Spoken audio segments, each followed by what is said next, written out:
आवाज बजा रही है। Hello, okay.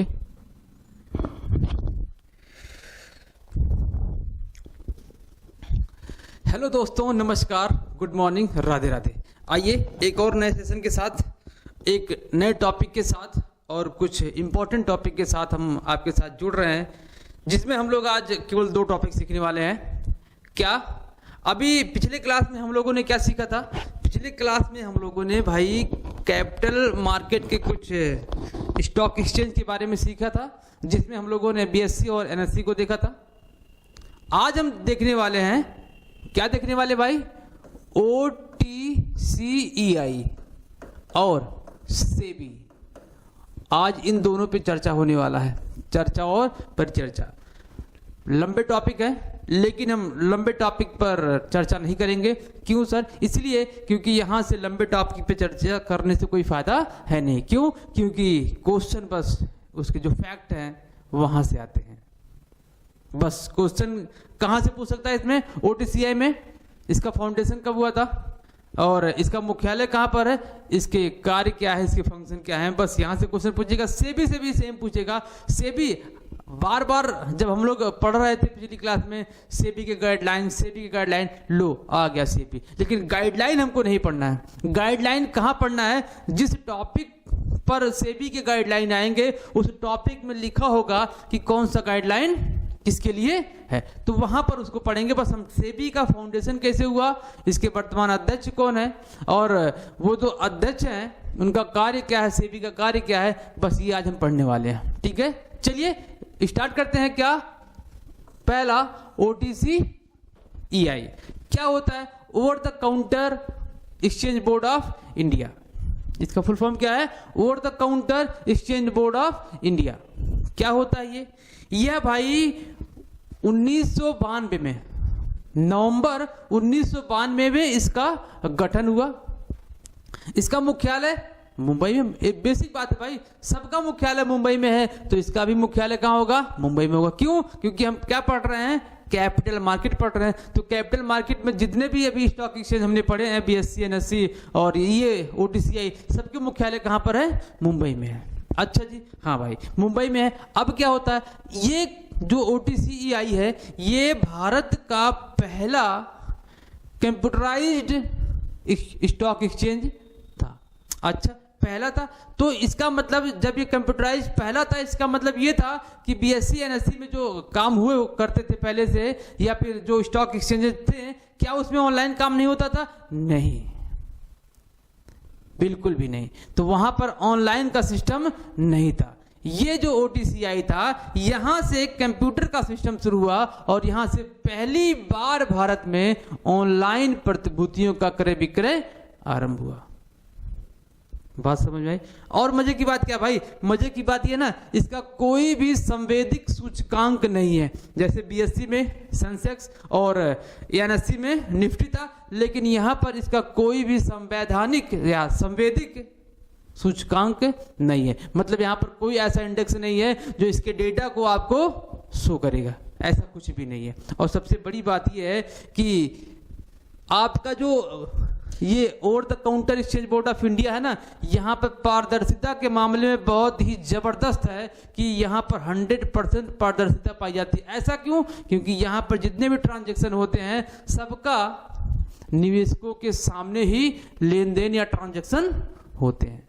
तो ये बहुत ही पारदर्शी और पहला कंप्यूटराइज्ड स्टॉक एक्सचेंज भारत का है। और यहाँ पर क्या है? सबसे पहले ऑनलाइन प्रतिभूतियों का क्रय विक्रय प्रारंभ हुआ था। बस इतना ही है, इसमें और कुछ नहीं है।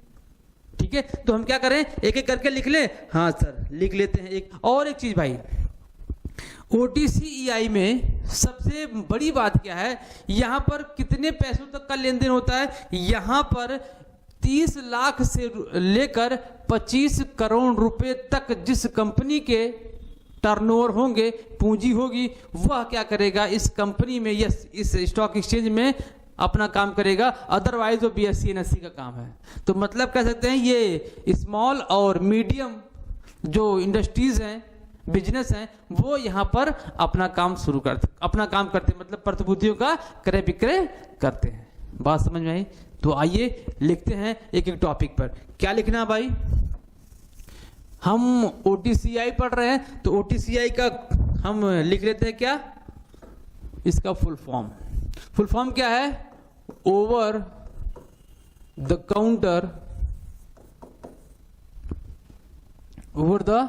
Counter exchange board of India, exchange board of India, ये इसका फुल फॉर्म है। तो फुल फॉर्म को भी आपको ध्यान में रखना है कि फुल फॉर्म से क्वेश्चन कैसे बन सकते हैं। पूछ ले आपसे सी का मतलब क्या है, तो एक्सचेंज है, यहां से तो अच्छा है। OT का ओवर द काउंटर, तो इसका फुल फॉर्म भी आपको याद रखना है। आ जाओ भाई, ये पहला पॉइंट इसका देखिए, इसकी स्थापना कब हुई थी? भाई इसकी स्थापना ना नवंबर में, कब? 1992 में। अच्छा सर, हाँ 1992 में। दूसरी बात आ जाओ इसमें, दूसरी बात क्या सीखेंगे? दूसरी बात ये सीखेंगे कि इसका मुख्यालय ही तो पूछता है पेपर में, इतना ज्यादा कठिन तो पूछेगा नहीं पेपर में भाई। हाँ भाई, बस यही पूछेगा इसका मुख्यालय कहाँ है, इसकी स्थापना कब हुई थी, इसका मुख्यालय कहाँ पर है? मुंबई में। क्लियर? क्या है? मुंबई में। ये तो इसका मेन फैक्ट हो गया। इसकी विशेषता क्या है? इसकी विशेषताएं क्या है? मैंने बताया ना विशेषताएं क्या है भाई, विशेषताएं 2-3 है निकल के आ रही है। विशेषताएं 2-3 है। क्या क्या? पहली विशेषता यह है कि यह भारत का पहला, कौन सा? पहला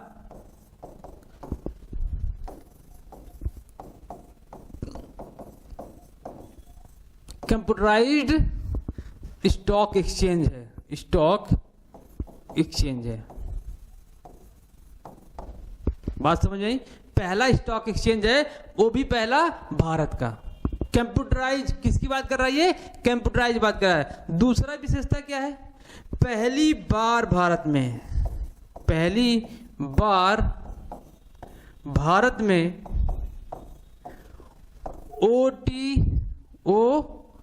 OTCEI के माध्यम से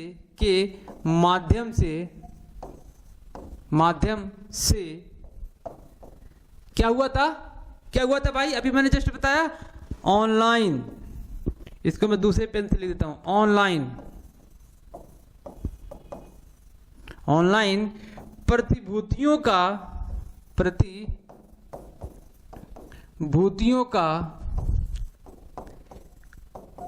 क्रय विक्रय शुरू हुआ।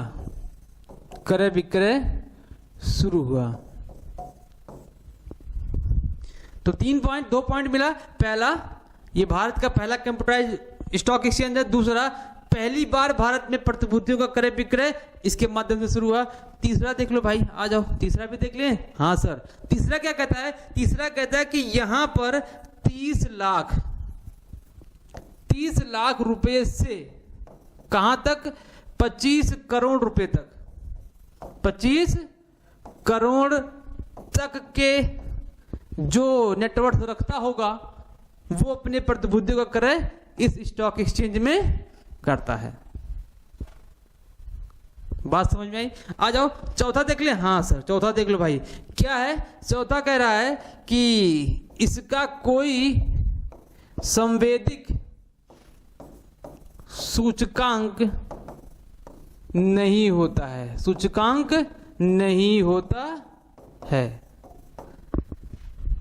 है ना भाई? क्या है? इसका कोई सूचकांक नहीं होता, इंडेक्स मतलब इसके पास नहीं होते हैं। और कुछ है? नहीं भाई, और कुछ नहीं है। एक चीज है वो मैंने बताया कि यहाँ पर पारदर्शिता बहुत ही जबरदस्त पाई जाती है। क्यों सर? क्योंकि यहाँ पर जितने भी ट्रांजैक्शन होते हैं वो निवेशकों के सामने होते हैं। तो ये क्या था आपका? OTCEI। बात समझ में आ गई? ये आपका OTCI है। उम्मीद है कि आपको समझ में आया होगा।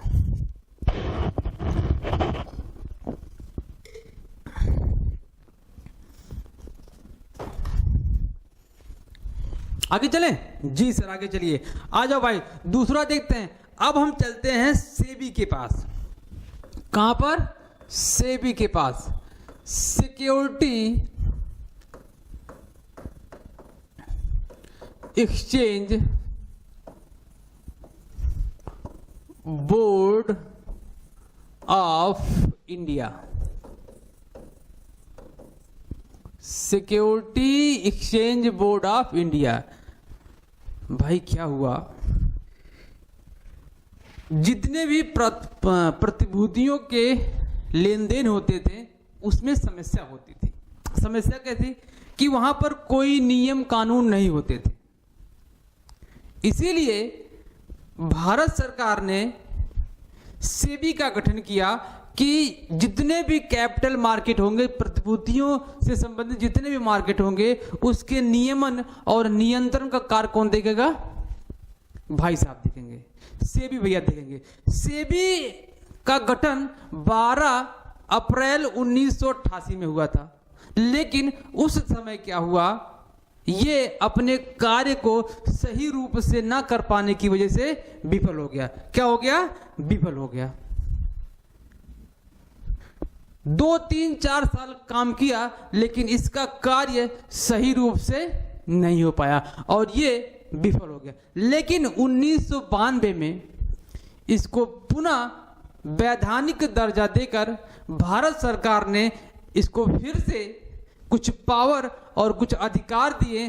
तब से लेकर आज तक सेबी प्रतिभूति संबंधित जितने भी बाजार होते हैं उसको नियमित और नियंत्रित करने का काम करता है और बखूबी करता है, जिसके जरिए आज बीएसई, एनएसई और ओटीसीआई जितने भी हमारे स्टॉक एक्सचेंजेज हैं 23 के 23 वो बखूबी काम कर रहे हैं और वहां पर पारदर्शिता से संबंधित सब कुछ उपलब्ध है। मजे की बात यह है कि जो सेबी है वो सेबी निवेशकों के हितों से संबंधित कार्य भी करता है। निवेशकों को सुरक्षा प्रदान करता है कि निवेशकों को कोई कंपनी ठग ना सके, उसको लूट ना सके, तो निवेशकों को सुरक्षा भी प्रदान करता है। निवेशकों को कभी कभी क्या करता है ना, ये शिक्षा भी प्रदान करता है कि आपको अगर किसी कंपनी में शेयर खरीदना है, शेयर मार्केट में आपको शेयर खरीदना है, तो ये कंडीशन है, आप इसको फॉलो करिए और थोड़ा सा सीख के इसके बाद ही मार्केट में आप आइए। तो सेबी आपको ये भी काम करता है। और मजे की बात ना, सेबी एक काम और करता है। क्या? ये जो इंटरनल ट्रेडिंग होता है ना, इस पर रोक लगाता है। इंटरनल ट्रेडिंग की वजह से बड़े बड़े घपले होते हैं। हर्षद मेहता जो स्कैम हुआ था आप लोगों ने सुना होगा और उस पर जो मूवी बनी है आपने उसको भी देखा होगा। वो इंटरनल ट्रेडिंग के मदद से ही हर्षद मेहता ने करोड़ों अरबों का जो स्कैम किया था, सेम कंडीशन था। क्या हुआ था? इंटरनल ट्रेडिंग क्या होता है? इंटरनल ट्रेडिंग मेरे भाई ऐसा ट्रेडिंग होता है जो कंपनी से संबंधित आंतरिक सूचनाएं होती हैं, वो अंदर का व्यक्ति लाकर बाहर उसको क्या करता है? प्रोवाइड करवाता है। तो उस सूचना के मदद से जो स्कैमर होता है अपना स्कैम कर लेता है। इसीलिए सेबी ने कहा कि भाई इंटरनल ट्रेडिंग अब बैन होना चाहिए। और क्या हुआ? और बैन भी हो गया। लेकिन भाई अपवाद है, वो तो होता ही है। आप देखते हो कभी कभी शेयर मार्केट में कुछ ऐसे उछाल आते हैं, सेम कारण यही है और कुछ नहीं है। इंटरनल ट्रेडिंग का ही मैटर होता है ये सब चीजें। बात समझे? तो सेबी के वर्तमान अध्यक्ष कौन है? माधवी बुश करके हैं भाई, जो 2022 में जिनका सिलेक्शन हुआ था और आज तक वो काम कर रही हैं। लेकिन ये क्या थी? सेबी की प्रथम महिला क्या थी? ये अध्यक्ष थी। आपसे पूछ रहे कि सेबी की प्रथम महिला अध्यक्ष कौन है? तो माधवी है। और सेबी की संरचना कैसी होती है? सेबी की संरचना मेरे भाई, इसमें टोटल 6 सदस्य होते हैं, जिसमें एक अध्यक्ष होता है और 5 सदस्य होते हैं। 6 और 5 मिला, सॉरी 5 और 1 मिलाकर 6 बनते हैं, और 6 का जो सिलेक्शन होता है, नियुक्ति होता है, वो भारत सरकार के द्वारा किया जाता है। और एक बात, जो 6 सदस्य होते हैं उसमें से एक सदस्य क्या होता है, आरबीआई का कार्यकारी सदस्य होता है। आरबीआई में काम कर रहा होगा वो व्यक्ति, उसका अधिकारी होगा, वह क्या होगा, सेबी के सदस्य में उसको शामिल किया जाएगा। क्लियर? उम्मीद है कि आपको समझ में आया होगा। चलो भाई आगे चलते हैं। आज हम सेबी को भी क्या करते हैं, निचोड़ते हैं। कैसा? पहला पॉइंट इसको देखते हैं। इसका पहला पॉइंट क्या है? पहला पॉइंट कह रहा कि स्थापना। क्या स्थापना? मैंने बताया ना 12 अप्रैल 1988 को, जी 1988 को क्या हुआ था, इसका स्थापना हुआ। दूसरा, इसका मुख्यालय कहां पर है? भाई सब मुंबई में है तो ये भी मुंबई में होगा। अच्छा, इसका क्षेत्रीय मुख्य कहां पर है? क्षेत्रीय शाखाएं यार, ऐसे क्षेत्रीय शाखा 3 जगह है, कोलकाता, चेन्नई और दिल्ली। पहला कहां पे है भाई? कोलकाता, दूसरा चेन्नई और तीसरा दिल्ली। तो 3 इसके क्षेत्रीय कार्यालय है। मुख्यालय कहां पर है? मुंबई में है। स्थापना कब हुआ था? 1988 को। और तीसरा बात देख लो भाई, तीसरा बात इंपॉर्टेंट है, वैधानिक दर्जा। ऐसा पूछ ले कि सेबी को वैधानिक दर्जा कब मिला, तो वैधानिक दर्जा मेरे भाई कब मिला? 1992 में। वैधानिक दर्जा 1992 में मिला। और इसके वर्तमान अध्यक्ष कौन है? वर्तमान अध्यक्ष आ जाओ, लो भाई, इसके वर्तमान अध्यक्ष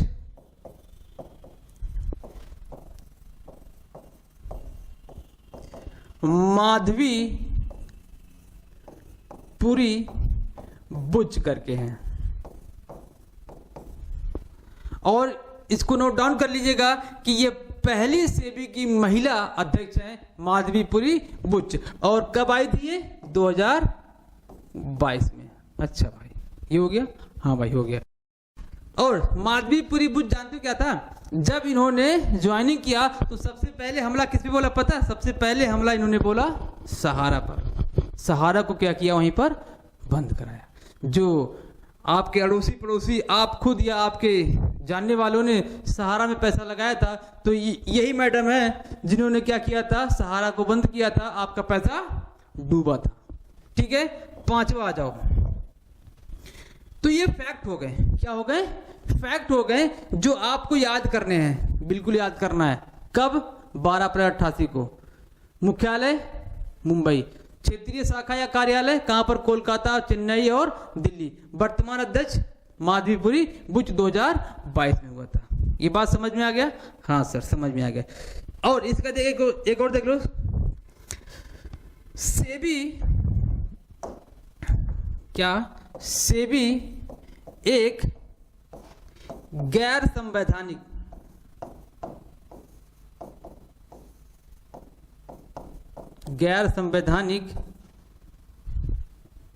संस्था है।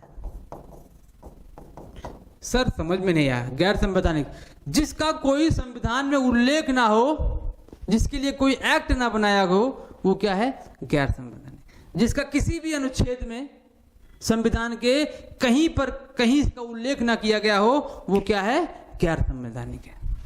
बात समझ में आ गई? ये क्या थे? इसके फैक्ट थे। संविधान सॉरी सेबी के कार्य देख लो भाई। सेबी के कार्य देखते हैं। हाँ देख ले क्या? हाँ सर देख लीजिए। सेबी के कार्य कौन कौन से होते हैं? सबसे पहला काम क्या है? प्रतिभूतियों बाजारों पर नियंत्रित और नियमन रखना। दूसरा काम, पहला लिख लेते हैं। पहला काम क्या है?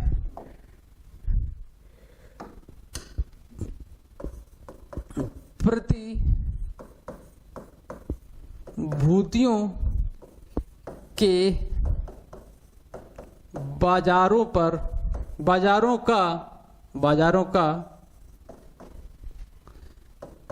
नियमन और नियंत्रण करना पहला काम हो गया। अच्छा, दूसरा काम देख लें। हाँ सर, नए या नवीन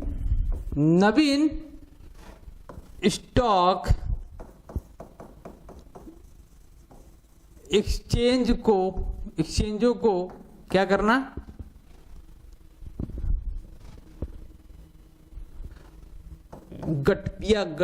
पंजीकरण करना। जो नए स्टॉक एक्सचेंज होते हैं या आते हैं उनका पंजीकरण करना और लाइसेंस देना।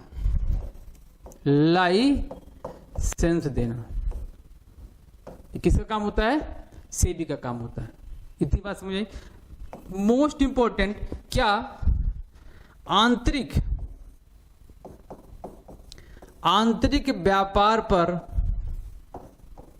रोक लगाना। आंतरिक व्यापारों पर, अभी मैंने बताया ना आंतरिक व्यापार क्या होता है। स्कैमिंग का जो प्रोसीजर शुरू होता है यहीं से शुरू होता है। चौथा देख लो, चौथा क्या है, इंपॉर्टेंट है। निवेशकों के हितों की रक्षा करना। निवेशकों के हितों की रक्षा करना। और लिख लो। हाँ भाई, लिख लेते हैं। निवेशकों को शिक्षा प्रदान करना भी इसका काम है। निवेशकों को शिक्षा प्रदान करना भी इसका काम होता है। एक और लिख लो, आ जाओ छठवां।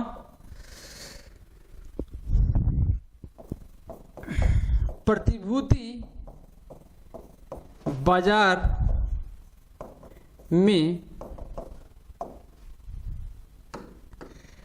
बाजार में सिक्योरिटीज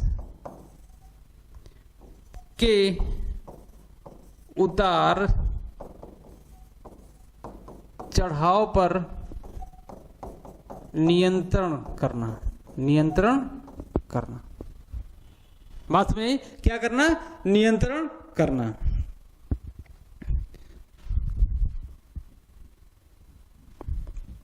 क्लियर?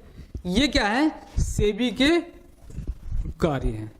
मोस्ट इंपॉर्टेंट इतने ही है। आपको कार्य, इसके कार्य तो बहुत हैं, लेकिन पढ़ने बस इतने ही है, ज्यादा नहीं है। फालतू, मैंने बोला था ना कि फालतू चीजें पढ़ने से बेटर है कि कुछ ऐसी चीजें पढ़ी जाएं जो आपके काम की चीजें हों, जो एग्जाम में मिल जाएं। नहीं तो सेबी के कार्य यही इतने हो सकते क्या? 5-6 नहीं, बहुत कार्य हैं। तो हमको बहुत कार्य नहीं पढ़ना है।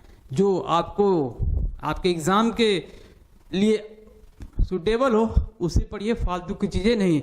स्मार्ट स्टडी करिए भाई। लॉन्ग स्टडी सब लोग करते हैं, कंटिन्यू पढ़ते जाते नहीं भाई, पढ़ते जाओ। ये थोड़ी ना कि हाँ लगातार कंटिन्यू पोथी पत्रा सारे बुक इकट्ठा कर लो, पढ़ते जाओ। और हम वो पढ़ रहे हैं जो एग्जाम में आ ही नहीं रहा है। आपको दे दिया सेबी पढ़ना है, सिलेबस में दे दिया सेबी, और सेबी का आपने पूरा फंक्शन पढ़ डाला। जितना सेबी के बारे में आज तक जो घटना घटित हुई आपने सारा का सारा पढ़ डाला, और एग्जाम में क्या आएगा? एग्जाम में ये आएगा भाई। फालतू चीजें पढ़ोगे तो एग्जाम में आप पास कभी नहीं हो पाएंगे। तो स्मार्ट स्टडी करिए और चीजों को छोटा करने का प्रयास करिए और अपने अकॉर्डिंग उसको प्रदर्शित करने का प्रयास करेंगे तो ज्यादा इफेक्टिव होगा। जब तक आप उस पर खुद वर्क नहीं करेंगे तब तक आप किसी भी एग्जाम को बीट नहीं कर पाएंगे। और रटने से एग्जाम हॉल में जब बैठेंगे तो रटी हुई चीजें माइंड से निकल जाती हैं। तो आप उस कॉन्सेप्ट को, उस टॉपिक को अपने अकॉर्डिंग उसको मैनेज करिए, अपने अकॉर्डिंग उसको प्रदर्शित करिए, तब जाके आपके दिमाग में वो कंठस्थ होगा, अदरवाइज भूल जाएंगे। आपका नोट्स जितना शॉर्ट में होगा आपके लिए रिवीजन करना उतना ही आसान होगा। भाई देखो, पढ़ने वाले बहुत लोग हैं। यूपी का जो पीजीटी का एग्जाम होने वाला है 20-21 जून को, 25 से 27 हजार फॉर्म पड़े हुए हैं। और सीट कितनी है पता है? मामूली सी। एक सीट पर कम से कम 1500 से 1700 लोगों का कंपटीशन है एक सीट पर। तो पढ़ने वाले 25 से 27 हजार लोग हैं ना, तो उन 25 से 27 हजार लोगों को आपको बीट करने के लिए कुछ नया तरीका देखना पड़ेगा। नया तरीका का मतलब उनको पढ़ने दो, पढ़ते जाएं। आपको क्या करना है, शॉर्ट से शॉर्ट चीजें को, लॉन्ग को शॉर्ट में कन्वर्ट कर लेना है। और एक नहीं, दो नहीं, चार नहीं, जब तक एग्जाम होगा तब तक आप कम से कम 20 से 25 बार पढ़ जाएंगे और वो पढ़ते रह जाएंगे। सारा खेल मेरे भाई प्रैक्टिस का है। जब तक आप रिवीजन और प्रैक्टिस नहीं करेंगे, किसी भी एग्जाम में आप यकीन मानिए आप परफॉर्म नहीं कर पाएंगे। सारा का सारा गेम रिवीजन और प्रैक्टिस का है। हम क्या करते हैं, चीजें पढ़ लेते हैं और हमको लगता है कि हमको आ गया है, लेकिन एक्चुअल में हमको आता नहीं है। और हम जब एग्जाम हॉल में बैठते हैं, एग्जाम हॉल के प्रेशर की वजह से, जो वहां पर 24 से 25 या 36 लोग बैठे होते हैं एक हॉल में, वहां पर दिमाग टेंस में आ जाता है और उस कंडीशन में हम आया हुआ क्वेश्चन क्या कर देते हैं, गलत कर देते हैं। तो आपको ये चीजें नहीं करनी है। कितनी बार हो सके, जून तक टीजीटी का एग्जाम, मई, इसके बाद फिर जून। आपको आज 21 फरवरी है, 21 फरवरी से लेके अभी आपके पास 3 से 4 महीने हैं पीजीटी के लिए, 2 महीने टीजीटी के लिए। तो 2 महीने में आप क्या करेंगे, जितना आपका नोट्स बना हुआ, फालतू चीजें नहीं, नोट्स जितने बने हुए हैं बस उसी को पढ़ते रहिए और लगातार पढ़िए, कम से कम 20 से 30 बार पढ़िए। आपको पेपर में वही आने वाला है जो आपने नोट्स बनाया है।